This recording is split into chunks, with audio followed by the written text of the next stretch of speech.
Hello, and welcome back to Hear Me Scream. Wow, it's like, why do I always start off with the word wow in like the first 5 minutes of every fucking one I record? But anyway, this is gonna be another short one, but not like those short. Oh, there's my dog, by the way. She's good. She's a good girl, by the way. Anyway, no, because I know I've been saying, oh, it's gonna be another short one. It's like 7 minutes long, and it's me just having a small breakdown. But like the thing is, it's gonna be small, but like in the 20-minute sort of sense in a small, because I do have a topic in mind. But before getting that, and I'm going to be saying now, wow, recently scheduling has been a bitch. The thing with the Navy, I only have 2 days off a week currently. They say they're going to change it, but who knows. So like, it gives me enough time, and also at the same time it doesn't, and it sucks badly because I'm like, when do I have a chance to record, and when do I have a chance to put them all together with nice music in the background? Because I love choosing music for this podcast because it gives me a chance to like, I can put so many different music, but it's also scared the hell out of me that once maybe copyright can be an issue with me, but it's not so far, and thank God for that. Might be in the future, who knows? And the thing, so like, I enjoy it, but it's like, it does take up time, and I do like crediting each music I use because I love music in general, and I do love giving credit to the right people. And I also want people like, someone sees a track and then like goes down the description and sees it, but then notice it like, oh, the guy who made this track also did another track that sounds completely not like his style. Like my favorite example of that is being Masafumi Takada.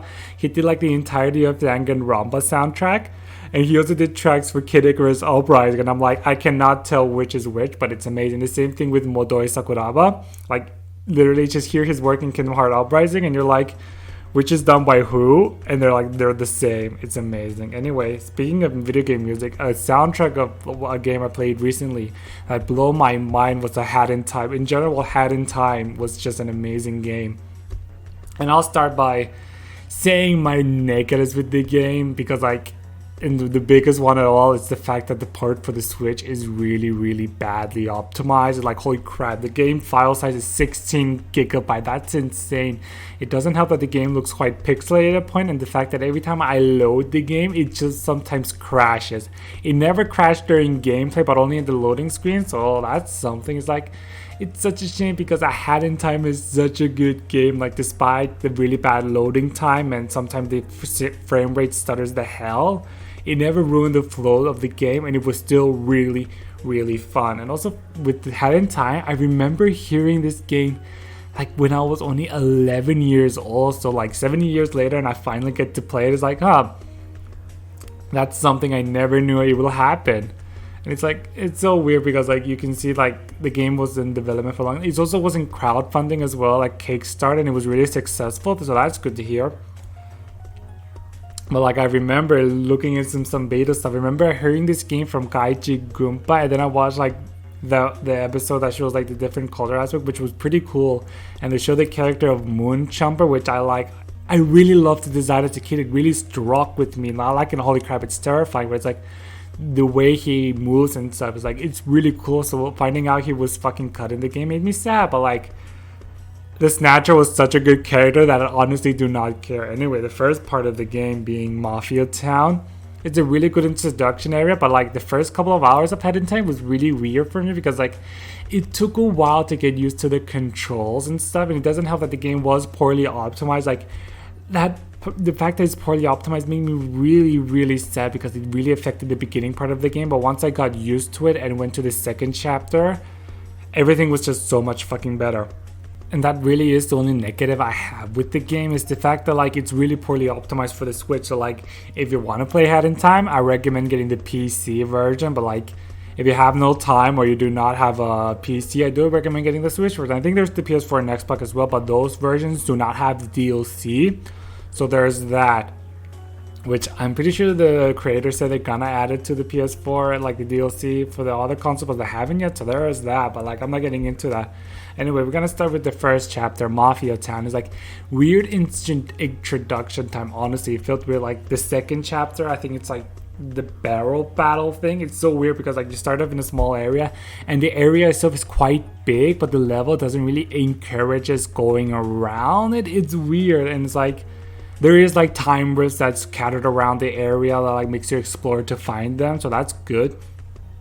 But it still felt weird. Like, it was made in the beginning and it shows still, but anyway, it's still really good. Like the fight, the battle with the Mafia boss was honestly, I loved the music in that. It didn't wow me up, but it's like, damn, this is a really good track and I love it. Like hell, the guy who made it, Pascal Stiefel, Stiefel, I think I'd call him.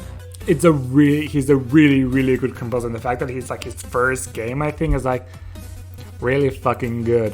But it didn't hit on me until I was in chapter 2, Battle of the Birds, and like everything about it. Like chapter 2 is literally one of my favorite chapters because like it's so good. Like the Dead Bird Studio theme, it was just I whistled that song for such a long time, and the characters, the conductor and DJ Grooves, they're such fun character to see interacting, especially DJ Groove. That picture perfect level, it was absolutely hilarious with the dialogue. And this is the thing I love about having time, is like different levels isn't just like go collect the collectible and be done with it. It's all different. Like the same with this chapter 2, there's also the murder on the Owl Express. It was such a funny as hell chapter that made me chuckle so much.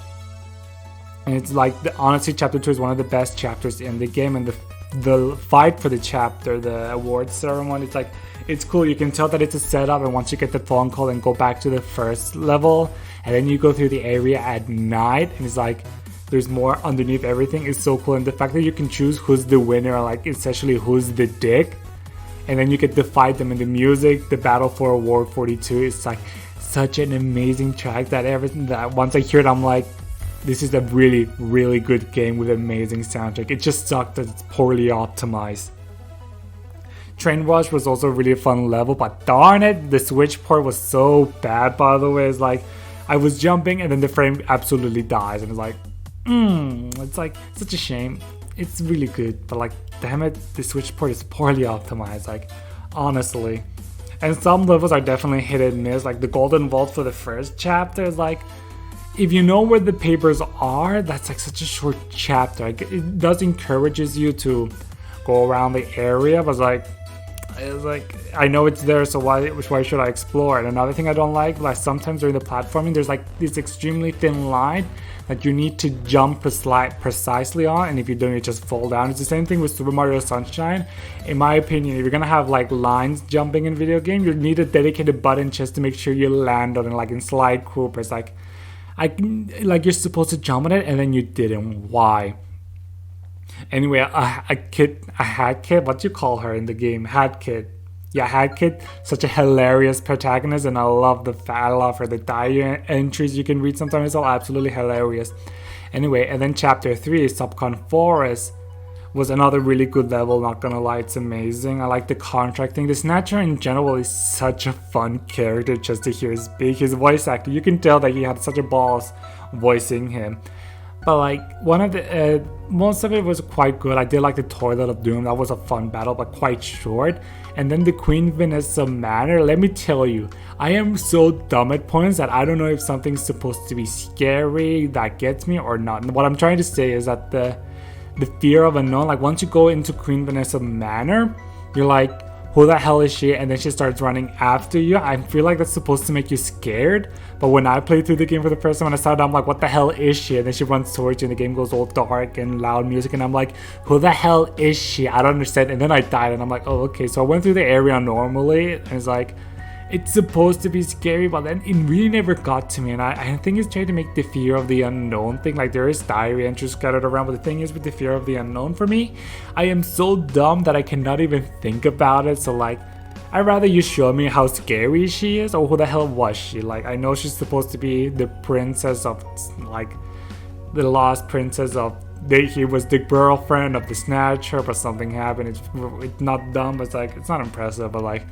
other than that, I did love the music for the chapter, and then the fight himself, the Snatcher, I was disappointed. I thought it was going to be like another trick one, like, oh, I'm going to stop. JK, I'm going to fight you again. But like, when he said stop, it literally stopped, and it's like, oh, okay. But honestly, the contract in the end where Hat Kid was like, I'm going to sign it, but I'm going to do it my way, was just absolutely funny. And then the diary entry towards the end where she's like, it's like, he can't make me, so whatever. So like, oh, that just made me laugh really hard, actually. And then the last chapter, base game, Appline Skyline. I loved it. Honestly, the music was amazing. The Scotland feel, Scandinavia feel I think it was trying to go to was just really nice. And I love goats, even though I think they're terrifying. The goats with them and the Irish accent, absolutely adorable. The first timepiece I got from this area was the Twilight Bell, and that was just a trip all on its own. Another thing I don't like about the game though is definitely this weird, the mask where everything like the blocks that are highlighting neon green and neon purple, like it can be fun, but it can also be really annoying, especially in some time riffs, like the purple ones. I have no idea what you call them. The one where you get storybooks, I found them very annoying, but like other than that, I still loved it. And the fact that it doesn't end with a boss, but with like this weird go through the area one by one again and defeat the illness, like the plague, that was really fun, and I love the music yet again. And then you have like the special area, like the blue time riffs. I love the music. Clock towers underneath the blue sky or whatever. It's like such a nice, charming piece. And then you hear the whales in the background. So like, oh, I really liked it. This is nice. This is nice music. And most of them, they're really fun platforming wise. Like the first one you get in her spaceship, it got me stuck because like, it was this weird with the turning table, like there's like a high wall you can't jump to, so you have to go through anti-clockwise. I did not got that, and I was stuck for a while, so like that's embarrassing. But other than that, they're all really fun level wise and like really memorable. And then the last chapter, chapter 5, the finale, again really good. Another thing is like I really wish we know more about Mustache Curls. Like she shows up in the first chapter, then you see that one picture of her in chapter 2. And then that's it. Then you see her again, where she's still all the timepieces. That was disappointing, but her battle theme, you're all the bad guys.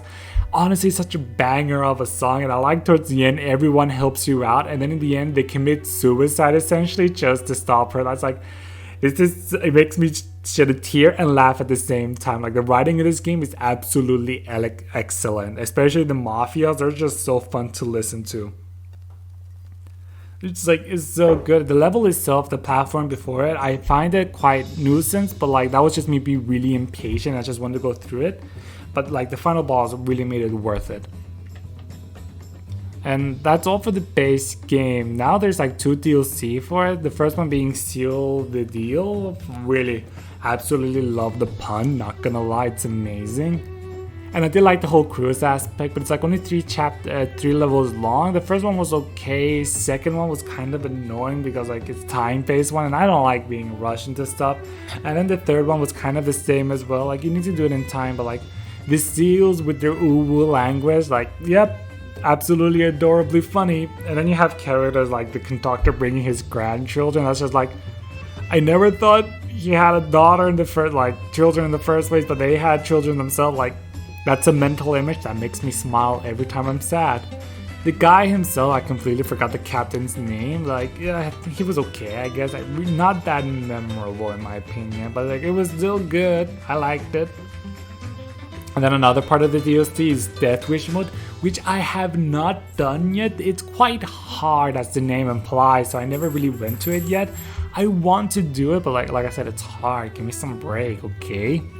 And then the last DLC for the game, the Yakuza Metro. Again, I love the puns in this game. It is so good. Itself, I absolutely love the Japanese neon aesthetic towards it. It's just really fun.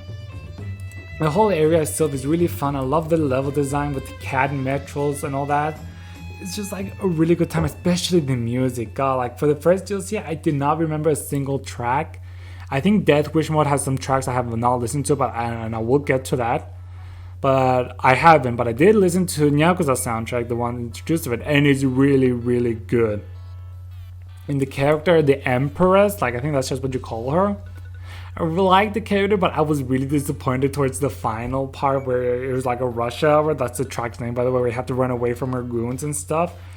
I love the music, but honestly, I'd rather had her as a boss, but I guess they're saving it for a sequel. I think I heard in development or something, but like, I found it disappointing. But like, not in a bad way, it was like, I wanted a fight, and it doesn't have like after chapter 2, there's not a lot of good bosses afterwards, other than chapter 2, and then the final boss of the base game. There's like the only two really good bosses in the game. The Mafia was okay, like the introduction boss, like and upline and